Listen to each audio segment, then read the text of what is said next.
Hello, sports fan. This is Steven here with Sports Choice Plus. I'm bringing you a very special breakdown. I'm going to be covering Cincinnati Bengals' big problem. Before I get right into that, I want to make sure you're subscribed to the YouTube channel so you can get all the updates and all the breakdowns. Without further ado, let's get right into it.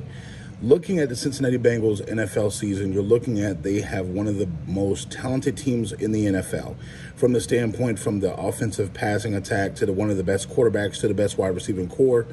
They have a lot of different pieces that can get the job done. When you're looking at this core, there is one glaring need. There's one glaring issue, and that's paying people. Mike Brown, the owner of the Cincinnati Bengals, knows that he has a big task in front of him, and that's going to be keeping this core together and figuring out which pieces to keep, which pieces to let walk.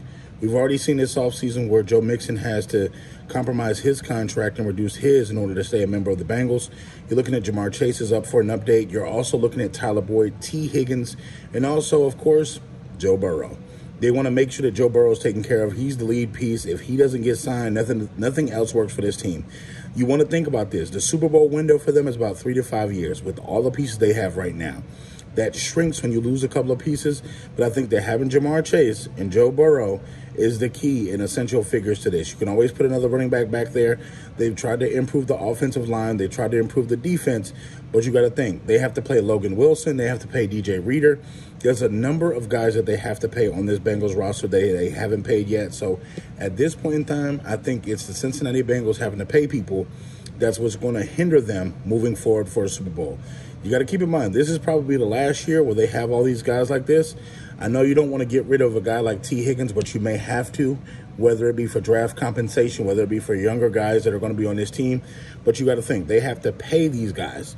It's not going to work nickel and diming. I know that you think about the Dallas Cowboys. The Dallas Cowboys are state-of-the-art with all their things that they use, like television networks and their land, and as far as their parking passes, as far as their events, they sell out music events and things like that. Jerry Jones makes hand over fist. Mike Brown doesn't make that kind of money like that. So you got to keep in mind, NFL owners have to go out and make their money how they make their money. So in this case, you got to think, are they going to be able to stretch that purse a little bit to keep a guy extra or two? I don't know. That remains to be seen. But this is one of the issues with having a talented roster, having a team that you grow through the draft, having a team where you pick all the players. You got to essentially pay the players too. So what do you think? Do you think the Bengals are going to be able to pay all these guys? Which guys do you think should go? Which guys do you think you should stay? Leave your comments in the comment section below. Definitely check out Sports Choice Plus for all the breakdowns and all the updates. And we'll see you on the next video.